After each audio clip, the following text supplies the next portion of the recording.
Alright guys, kumusta po kayo? Hello viewers, hello internet. Parang siya na lang yun. Pinoy Tracker. Shout out, Boss Marco Obando. Pinoy Tracker. Yun. Kumusta kayo mga viewers, subscribers? Happy Saturday sa inyo lahat. I love you Sabado. Okay, it's been a while from my last content. Yun. Yan. Dito rin tayo sa Magallanes Village, Makati. Wala lang for ano lang naman. Walking habit.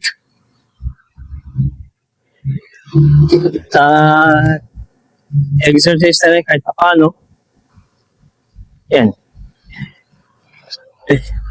Yung salamig ko na lang yan, anti-rad. Kasi babado yung mata ko sa computer. On my shift, on my shift, yung mga, yung mga gadgets na ginagamit. Siyempre, parang hindi ako antokin, naka-open yung personal laptop ko, tapos yung ano, yung aking, yung mga mobile devices. Parang hindi ako pabugnat habang naka-duty. Well, boys, sana naman, work from home. Of course, trabaho pa rin, nakapokus naman yung trabaho. Para lang ako hindi mabagot. Na-open lang yung video pero yung sounds naka. Kasi ganito operation support help desk. Operation help support magaling. Yung mga ito. Yung mga tumatawag sa amin, mga practical nurse, part-time nurse, magaling. So anyway, kumusta ang inyong nagdaang linggo guys? Well, kaya agdal muna ako full rest ako this week para yun nga, mag-focus muna sa trabaho ko tsaka pagdaanan yung aking spiritual aspect. Yeah. Yun ang aking i-discuss. So, para sa mga naguguluhan, na-apekto ng anxiety, stress, tulong po, kahit paano. Although, in reality,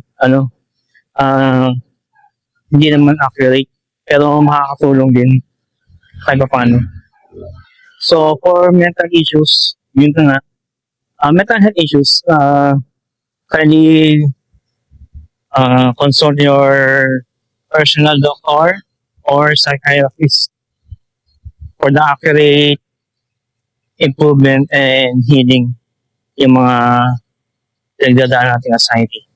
So anyway, share ko lang spiritual aspect. Sa mga nagdadaanan yung mga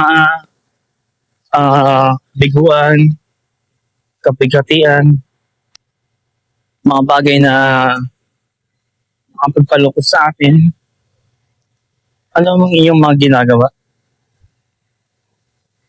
Sa mga gawain, personal, sa trabaho.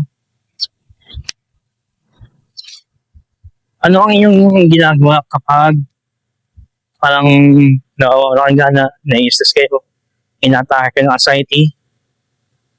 Siyempre, lalo-lalo sa sa mga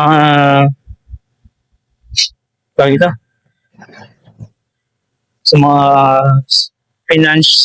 financial natin.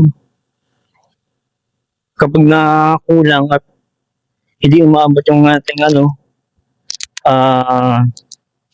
kailangan, syempre mapapaisip tayo.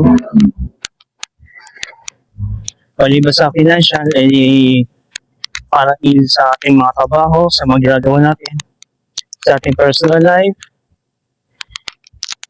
sa mga kabigo natin nalalasap, paano natin maiibsan kapag na tayo at sa tingin natin ay walang makakatulong. Pero guys, di lang natin napapansin kasi natatabunan sa siya ng ng mga pag-iisip natin na anong solusyon, anong gagawin, paano ba to, paano ganyan, paano malalampasan yan. Sa dinami-dami nating iniisip, nakalimutan nating makipag-usap kay Lord. Kahit nasa damakmak ang problema natin, pag hindi natin kaya, huminto tayo at magdasal kahit magdasal tayo na kung ano ang dapat natin gawin, ano ang solusyon na maaari natin gawin. At sigurado yan, pabibigyan tayo ng kaniwan enlightenment of mind para makapokus tayo sa solution na igagawa ni Lord. Hindi naman ako perfecto, pero at hindi naman agad yun mawawala lang biglaan. Case-to-case basis yan. Case-to-case basis. Well, ano naman yun? Hindi naman bigla ang mawawala.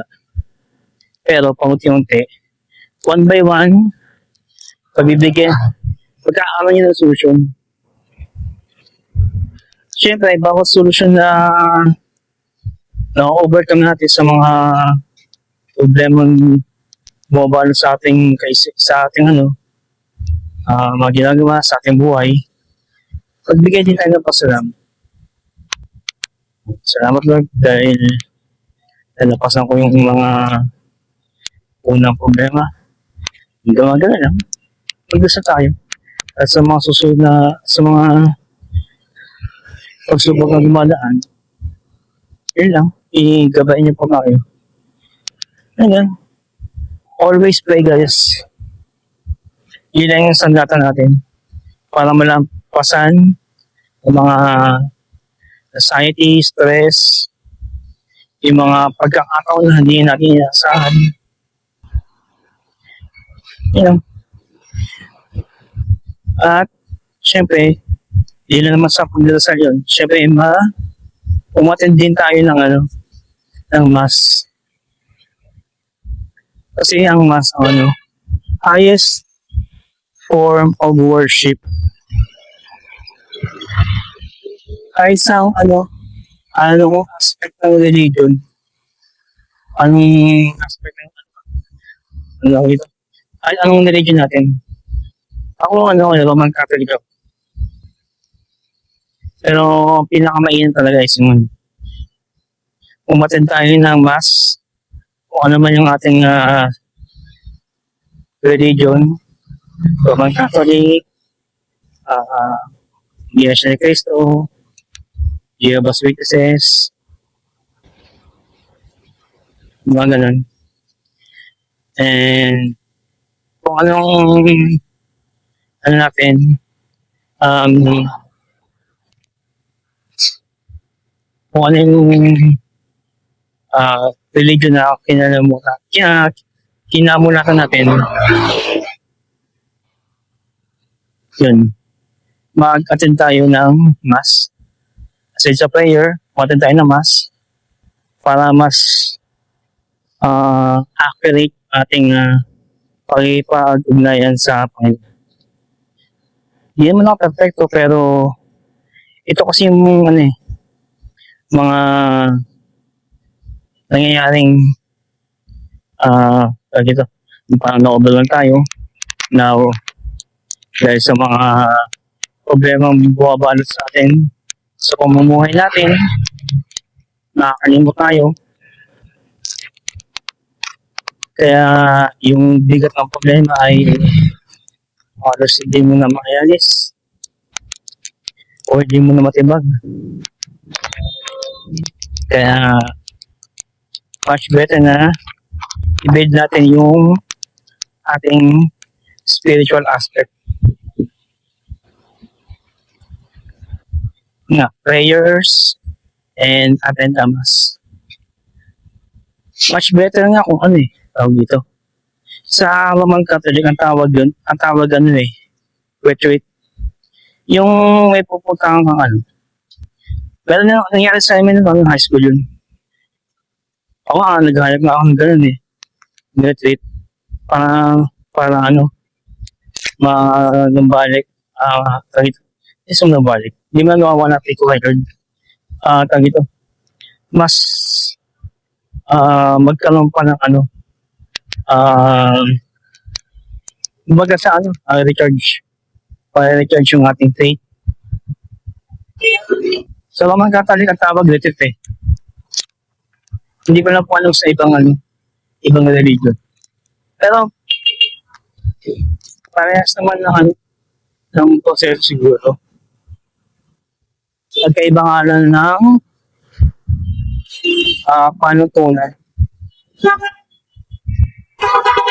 So, yun po guys. Dito tayo sa EDSA. Always remember lang na sa dami ng ating problema, huwag tayong makalimot. Ang kasi natin, parang hindi naman po niya lahat. Kasi tayo yun palagi tayong humihingi. Pero pag hindi na ibibigay, parang nagtatawa ka tayo. Which is mali. Maraming binigay si Lord na niya rin napapansin. At yun ang dapat natin ipagpasalamat. Kaya hindi niya binibigay yung hinihingi natin kasi ayaw niya tayong magpasama. Kasi alam niya na yung mangyayari. Kaya binibigay niya yung nanarapat sa atin. Which is we have to accept it man. At pagbigay tayo ng commitment sa Panginoon na gawin natin kung ano naranapat na naayos sa kanyang patustuhan. So, yun na po guys. Maraming po salamat. Please like, share, subscribe na YouTube channel for more updates and life experiences. God bless us all guys. See you next one.